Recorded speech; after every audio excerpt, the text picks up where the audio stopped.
Los 4 enemigos. Esta es rapidita. Creo yo. 4 horas después. Los 4 enemigos, dice, en nuestra relación con el Señor hay varios enemigos que se interponen entre Dios y nosotros. Ahora identificaremos 4 enemigos que veremos y veremos la solución a lo que la Biblia ofrece para vencerlos. El primer enemigo, pues ya lo conocemos todo, ¿verdad? Es Satanás. Efesios capítulo 6, versículo 11 al 12 dice, vestíos de toda la armadura de Dios para que podáis estar firmes contra las acechanzas del diablo, porque no tenemos lucha contra sangre y carne. Dice, acechanzas del diablo, ¿sí? La palabra diablo significa adversario, ¿sí? Porque no tenemos lucha contra carne y sangre, quiere decir que son cosas espirituales, sino contra principados, contra potestades, contra gobernadores de las tinieblas de este siglo, contra huestes espirituales de maldad en las regiones celestes. Entonces nuestro enemigo es espiritual, es Satanás y todo su gobierno, todo su reino. Ahora, el enemigo más común para las personas, crean o no en Jesús, es Satanás y los demonios, por lo que debemos aprender a luchar contra ellos. Ay, pues ¿cómo vamos a luchar contra ellos? Pues son espíritus, ¿no? Pues que también tú y yo somos espíritu, aunque estamos en un cuerpo, pero el Espíritu Santo vive en nosotros y somos seres espirituales. Dice, aunque Él es el principal enemigo, tampoco debemos pensar que tiene la culpa de todo. Por ejemplo, la gente dice, el diablo me ponchó la llanta del carro. No, el diablo, no, la llanta ya andaba, ya se le miraba el aire, ya,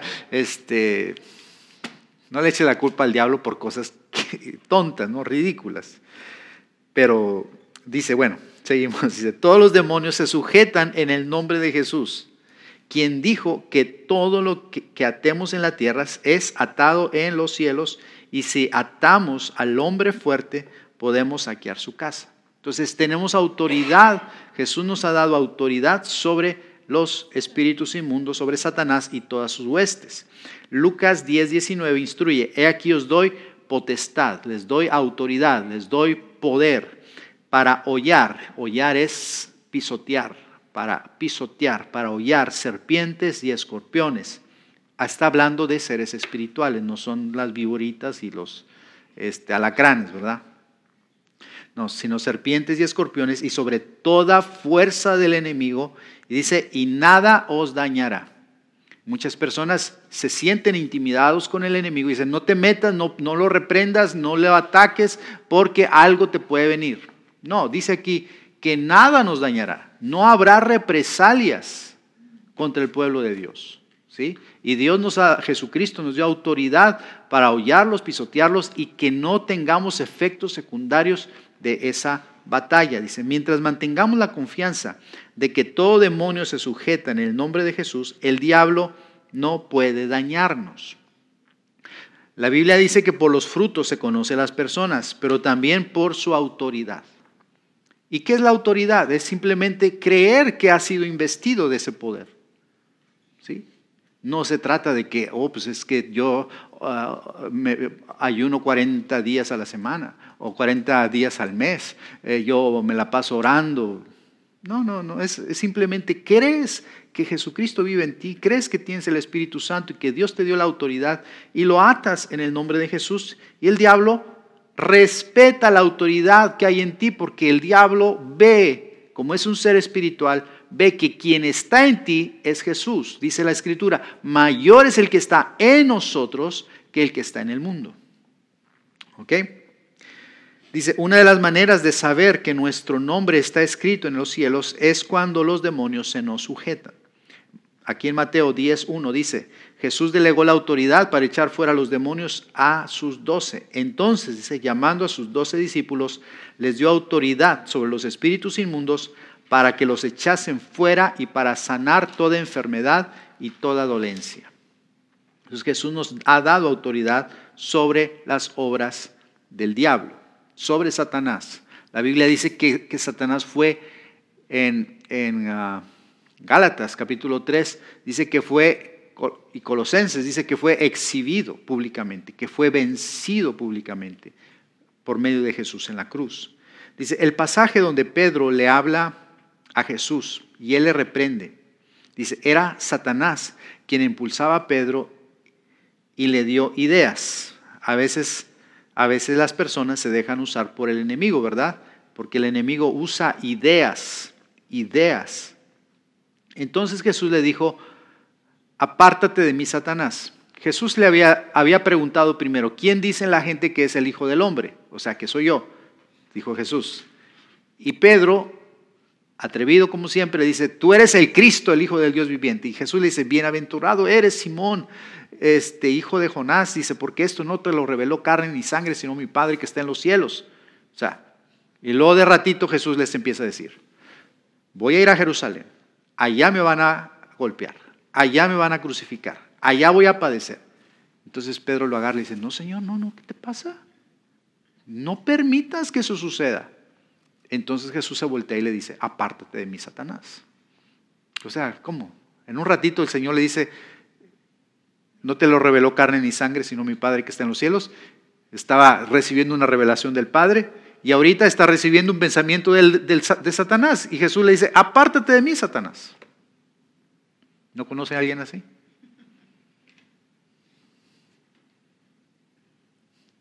Lleno del Espíritu Santo y bien carnal, a la vez. Pero eso no fue la vida de Pedro completamente. Eso fue en esa etapa de la vida de Pedro. Pedro maduró después, de tal manera que fue un hombre guiado por el Espíritu Santo, ¿verdad? Siguió siendo humano, se siguió equivocando. Pero en este caso, Jesús entendió que quien estaba hablando a través de Pedro era Satanás. ¿Sí? Vemos que Satanás usó a una mujer para hacer caer al primer Adán. Y usó a Pedro para intentar hacer caer al postrer Adán, o sea, Jesucristo. Pedro es figura de la iglesia, la esposa. Pero el postrer Adán no cayó, Jesús no cayó. Si Pedro hubiera tenido el discernimiento correcto, no hubiera llegado al momento de escuchar que le dijeran, apártate de mí, sino él mismo hubiera dicho a Satanás que se alejara. ¿Quién habría obedecido? El diablo hace caso al nombre de nuestro Señor Jesucristo. Entonces, diga conmigo, tengo autoridad en el nombre de Jesús para atar al enemigo y para resistirlo y para reprenderlo y para echarlo fuera y para pisotearlo. Y nada me dañará. ¿Lo creen? No necesitas ir a una escuela bíblica, no necesitas ayunar 40 días y 40 noches, no, simplemente porque Cristo vive en ti, tienes esa autoridad en ti. ¿Sí? Si hay una bronca ahí espiritual en tu casa, ora tú. Nos quieres invitar a nosotros y te echamos un montón, pero igual tienes autoridad tú también. No tienes que esperar que vaya el pastor, no, tú también tienes autoridad. Si nos invitas, vamos con mucho gusto. Y más si nos das de cenar después. Uf. Con más gusto. Ok, segundo enemigo. La carne. ¿Saben que el diablo es bien fácil vencerlo?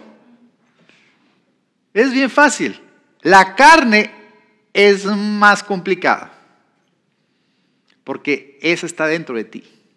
Es una manera de ser, una manera de pensar, una condición de tu mente. ¿Sí?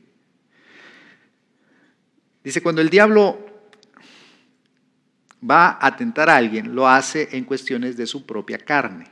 Usa la carne, usa sus deseos, usa sus aficiones, usa sus adicciones, usa sus gustos. El diablo te conoce. Y si te va a tentar, va a usar lo que a ti te gusta. ¿Sí? Yo no puedo decir que yo tenga una tentación de algo que no me gusta. Por ejemplo, un ejemplo. Para mí no es tentación que alguien llegue y me diga, ¿no quieres un toque? Dale una jaladita. ¿Sí? Eso para mí no es tentación, o sea, porque jamás he fumado nada. ¿Sí? Pero para aquel que viene saliendo del mundo y viene saliendo esa adicción, encontrarse con un camarada que le saque ahí un churro maíz, pues obviamente lo tambalea. Ok. El diablo va a usar las cosas de tu naturaleza caída para tentarte. Gálatas 5, 16 al 17 explica: digo pues, dice el apóstol Pablo, andad en el Espíritu y no satisfagáis los deseos de la carne. La versión, la nueva versión internacional dice: anden por el Espíritu y no satisfacerán los deseos de la carne. O sea, si tú te dedicas a andar en las cosas del Espíritu, vencer la carne va a ser una cuestión más sencilla. Dice, porque el deseo de la carne es contra el Espíritu y el del Espíritu es contra la carne. Y estos se oponen entre sí para que no hagáis lo que quisierais. Entonces, hay una guerra interna. Tus apetitos, tus deseos humanos, naturales, carnales, y el deseo del Espíritu, que es el deseo de Dios de una vida entregada, de una vida de fe, de una vida de amor, de una vida de perdón, de una vida de obediencia. Porque eso lo tienes tú dentro de ti, ¿o no? Si no, no estarías aquí. No estarías aquí si no tuvieras el deseo del Espíritu. O sea, ustedes al venir aquí hoy a la academia, caminaron en el Espíritu. ¿Me explico? Decidieron andar en el Espíritu porque vinieron a alimentar su vida espiritual. Ahora, dice, este pasaje no dice no tengáis deseos carnales. No dice que no tengamos deseos carnales. No, pues esto es imposible. Los deseos carnales los vamos a tener. Y a veces ahí es donde el diablo a veces nos juega por la ignorancia, por no conocer la palabra de Dios. De repente tengo un mal deseo, de repente tengo un mal pensamiento, de repente siento coraje, de repente le deseo mal a una persona. Y el diablo dice, ¿ves? Tú estás mal. Espérate. O sea, soy humano. Sí tuve un mal pensamiento, sí tuve un mal deseo, sí tuve una tentación. Eso es lo más normal. Diga conmigo, lo más normal. No pasa nada. Eso nos va a pasar. Mire, si a los hombres nos gustan las mujeres, hasta que tenga 90 años, le va a seguir gustando las mujeres. Porque eso es normal, eso es lo natural. Lo más natural de la naturaleza, o sea, es lo más normal, ¿sí? El problema no es tener los malos deseos, lo que corresponde es no satisfacerlos, no darle seguimiento, no darle consecuencias, no satisfacerlos. No es más santo el que menos deseos de la carne tenga, sino el que menos los satisfaga. Dice, cuando logramos vencerlos, crecemos en dominio propio. Por el contrario, dice, cuando somos débiles y los satisfacemos, nos volvemos contra el Espíritu. Entonces nuestra carne ya no solo es nuestra enemiga, sino también el Espíritu. ¿Perdón? También del Espíritu. También somos, la carne es enemiga nuestra y enemiga del Espíritu. Ahora, si uno se entrega al pecado,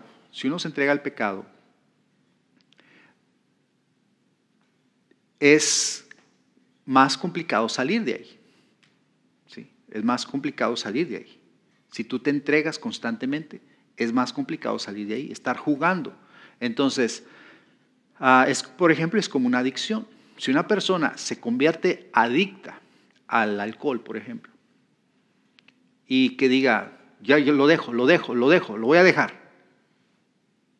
Y tiene una batalla constante. Y hay personas que aún siendo creyentes, siendo convertidas, no pueden ver ni siquiera probar las uvas. Porque eso les provoca regresar al alcohol. ¿Sí? Entonces su naturaleza humana, su naturaleza carnal es tan débil que deben cuidarse, deben ponerse candados. ¿Sí? Entonces, entre más te entregas al pecado, más libertad le das a la carne. Entonces, si tú sabes que el precipicio está aquí, ¿verdad? No te acerques al precipicio. Sino mantente a distancia. Dice, siempre vivimos haciendo lo que no queremos. Pues al agradar al Espíritu, la carne se queda inconforme. Cuando agrado a la carne, el Espíritu se queda inconforme. Si damos fruto del Espíritu, se hace morir la obra de la carne. Entonces, debemos entender eso. Yo tengo que decidir darle a satisfacer los deseos del Espíritu. En Romanos capítulo 8, del 5 al 9 dice, porque los que son de la carne, y ahí está la clave, piensan. Diga conmigo, piensan. ¿En qué piensas? Los que son de la carne piensan en las cosas de la carne. Pero los que son del Espíritu piensan en las cosas del Espíritu. Analiza tus pensamientos. Son tus pensamientos los que se orientan ya sea a la carne o hacia el Espíritu. Y cada vez que tú descubras que tus pensamientos sean dirigidos hacia las cosas de la carne, tienes la opción de detener ese pensamiento y regresarte a pensar en las cosas del Espíritu. O sea, tú tienes el switch.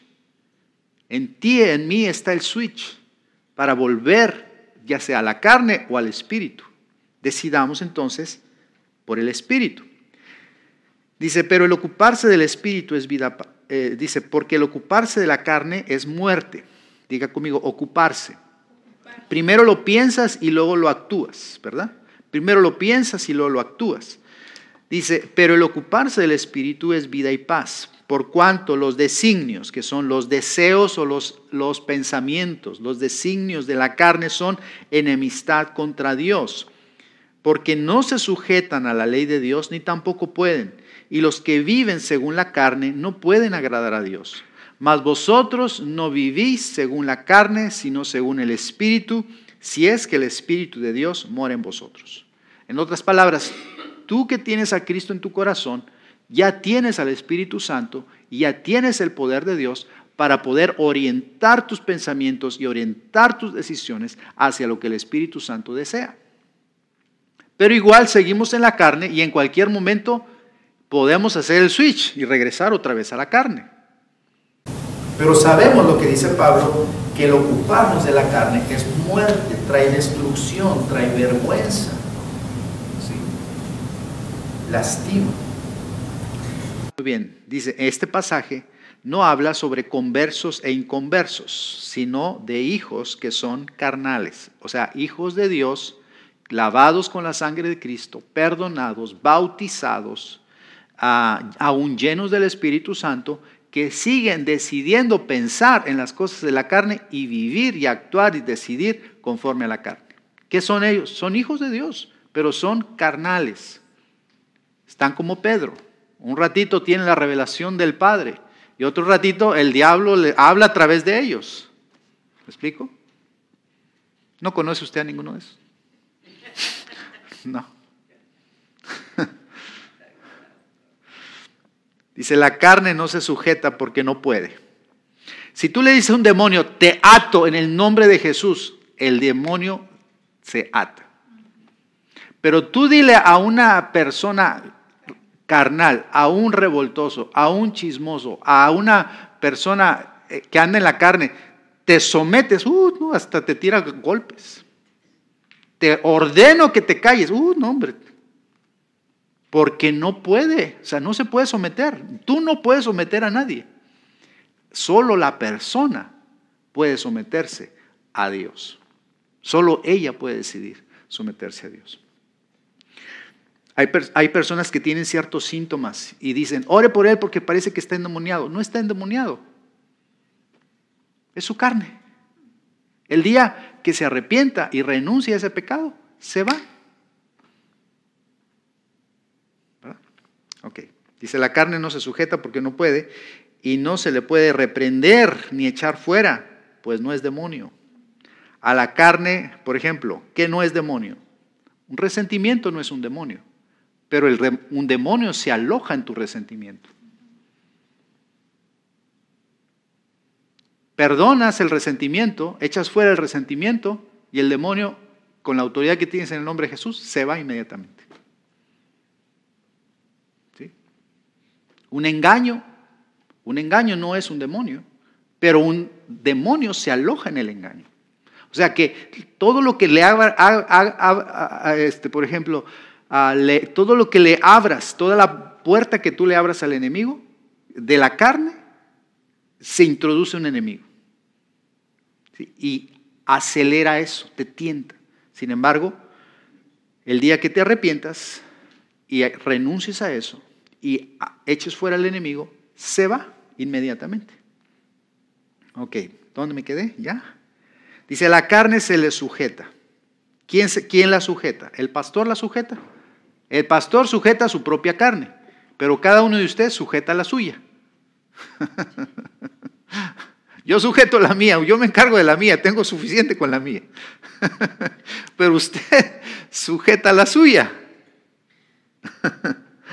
Okay. Y esto, dice, se logra haciendo morir las obras de la carne todos los días. ¿Cuántos? Todos los días. Todos los días.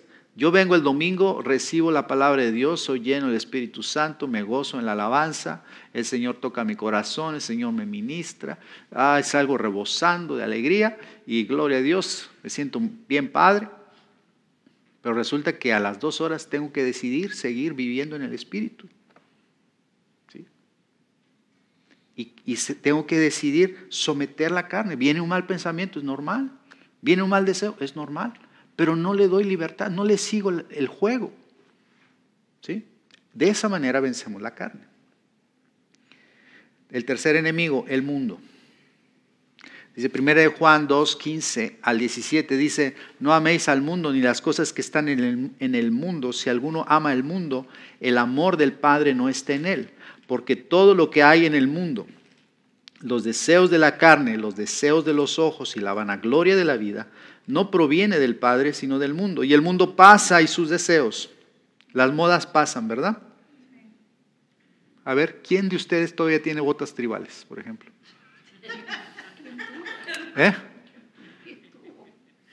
¿Quién tiene? ¿Ya se quedaron? ¿Ya pasó? ¿Y ahí las tienes todavía? ¿Tú tienes? No es cierto. Ya véndelas, ya remátalas. O sea, el mundo pasa, las modas pasan. Eso es lo que es el mundo, es una moda. Y ahí va todos con la moda. ¿Okay? Duranguense, ahí están. Pasa. El mundo pasa, dice, y sus deseos. Les uso esas ilustraciones tan sencillas porque el mundo pasa y sus deseos, dice, pero el que hace la voluntad de Dios permanece para siempre. Entonces, ¿qué es el mundo? El mundo es un sistema falso, un sistema de apariencia, un sistema donde la gente quiere encajar. La gente dice, por ejemplo, es que todo el mundo tiene carro nuevo, yo también quiero carro nuevo. Todo el mundo tiene casa, todos están comprando, yo también quiero eso. Todo el mundo se va a divertirse a tal lugar, ese es el antro de moda, vamos para allá. O sea, el mundo jala, o sea, el mundo, o sea, es una fantasía, es una fantasía y la gente quiere seguir en esa fantasía, ¿sí? Lo que está de moda. Por eso dice la palabra, el mundo pasa y sus deseos, pero el que hace la voluntad de Dios permanece para siempre. Me mantengo haciendo la voluntad de Dios. Dice, aunque estamos en el mundo, no pertenecemos a este mundo. No seguimos pues su corriente. Si no debemos amarle ni dejarnos seducir por él, pues es pasajero. Pero los que creen en su palabra, en la palabra de Dios, y hacen su voluntad, la voluntad de Dios, la cual no pasa, dice, permanece para siempre con ella. Jesús rogó no porque fuésemos quitados del mundo, sino porque fuésemos guardados del mal. ¿Okay? El mundo tiene un código de vestimenta, el mundo tiene un código de cómo hablar, de cómo conducirse, y seguimos en el mundo, nosotros seguimos en el mundo, nos vestimos como la gente normal, ¿verdad? No andamos vestidos como hace 2000 años, o sea, obvio, ¿verdad? Vamos evolucionando con el mundo, pero no seguimos sus valores, sino que seguimos los valores del reino de Dios. Dice, Jesús rogó otra vez que no fuésemos quitados del mundo, sino que fuésemos guardados del mal. Juan 17:15. Cuando nacemos de Dios y le creemos, vencemos al mundo. Dice 1 Juan 5:4, dice, porque todo lo que es nacido de Dios vence al mundo. Y esta es la victoria que ha vencido al mundo, nuestra fe. Nuestra fe en el Señor. Nuestra fe en el Señor nos da la victoria sobre el mundo. Otra vez, 1 Juan 4, del 4 al 6, explica, hijitos, vosotros sois de Dios y los habéis vencido, porque mayor es el que está en vosotros que el que está en el mundo. ¿Quién está en el mundo? Satanás. El príncipe de este mundo se le conoce a Satanás. Satanás se atrevió a decirle a Jesús, mira, toda esta riqueza, todo el mundo se me ha entregado, póstrate y adórame, te lo entrego. ¿Sí? Porque Él es el rey de este mundo. Dice, pero mayor es el que está en nosotros que el que está en el mundo. Ellos son del mundo, por eso hablan del mundo y el mundo los oye. Nosotros somos de Dios y el que conoce a Dios nos oye. Y el que no es de Dios no nos oye. Muy sencillo, ¿verdad? En esto conocemos el espíritu de verdad y el espíritu de error. Así que el mundo tiene una gran influencia a veces sobre nosotros los cristianos, ¿verdad? Queremos a veces fit in, queremos acomodarnos a este mundo. Muy bien, al final, el último enemigo, el cuarto enemigo es uno mismo. Tu yo, tu propio yo, el viejo yo, el viejo hombre. Pablo le dijo al joven Timoteo en 1 Timoteo 4:16, ten cuidado de ti mismo y de la doctrina. Persiste en ello, pues haciendo esto te salvarás a ti mismo y a los que te oyeren. O sea que a veces tú mismo eres tu propio enemigo. Tú mismo puedes convertirte en tu propio enemigo. Ya no es tanto los deseos de la carne, ¿sí? Los deseos que se inclinan hacia la maldad, hacia el pecado, sino tú mismo, tu manera de ser, tu manera de pensar. Dice, el yo es enemigo de uno mismo. La Biblia dice que el corazón es engañoso y perverso. ¿Quién lo entenderá? ¿Alguna vez te has descubierto que tú mismo te has engañado? ¿Alguna vez te has descubierto que tú mismo te has engañado? Sí, y muchas veces. Porque dice la Escritura, engañoso es el corazón y perverso. A veces nos vamos con lo más fácil. ¿Sí?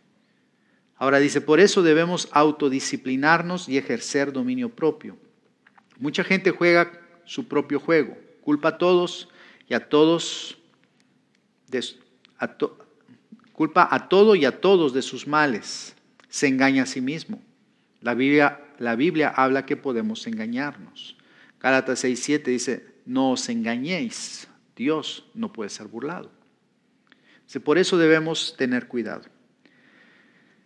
¿Cuántos se conocen?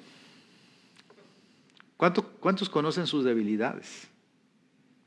Yo conozco mis debilidades, todos, ¿verdad? Y cuando dices, no, nomás poquito, poco veneno no mata, ¿sí? Y ahí te estás engañando. Entonces, cuídate de ti mismo. Cuídate de ti mismo. Dice, si ya te conoces, cuídate de tu propia persona, porque nadie más puede hacerlo. Nadie más puede hacerlo, nadie más, ni tu esposa, nadie te puede cuidar, solo tú, ¿sí? Ahora, conclusión. Dice, a Satanás se le vence con la fe en el nombre de nuestro Señor Jesucristo. Fácil. Ya conmigo, fácil. Las obras de la carne desaparecen al no satisfacerlas y obedecer al Espíritu. También es fácil. ¿Por qué es fácil? Porque tú puedes hacer el switch en tus pensamientos. Porque todo empieza con un pensamiento. Descubres que el pensamiento es carnal y te está orientando hacia el orgullo, hacia satisfacer un deseo natural de una manera equivocada. Entonces simplemente le haces el switch. Es como ver un programa de televisión y decir, no me gusta lo que está pasando en la tele. No me gusta. Pues ahí tienes el control. Apágala o cámbiale. Es lo mismo en la mente. Haz el cambio. Luego dice, el mundo es vencido a través de nuestra fe, cuando ponemos nuestra fe en el Señor. Dice, y nos vencemos a nosotros mismos cuidándonos para no autoengañarnos. Muy bien, hemos terminado. Me deben 5 minutos. Vamos a orar. Señor, muchas gracias por tu palabra. Te damos gracias que terminamos hoy el segundo bimestre. Gracias por los que hemos terminado. Los bendigo en el nombre de Jesús. Te pido que estas enseñanzas les abran su corazón y su entendimiento y que tú les ayudes a vencer el mundo, a vencer la carne, a vencer su propio ego y vencer al enemigo, Señor. Padre, porque tú vives en nosotros, porque nos has dado tu palabra, nos has dado tu espíritu, porque nos has dado un nuevo corazón, un corazón humilde, un corazón inclinado a ti, a hacer tu voluntad. Gracias, Señor. Te damos la gloria y la honra para siempre. Te bendecimos en el nombre de Jesús. Amén.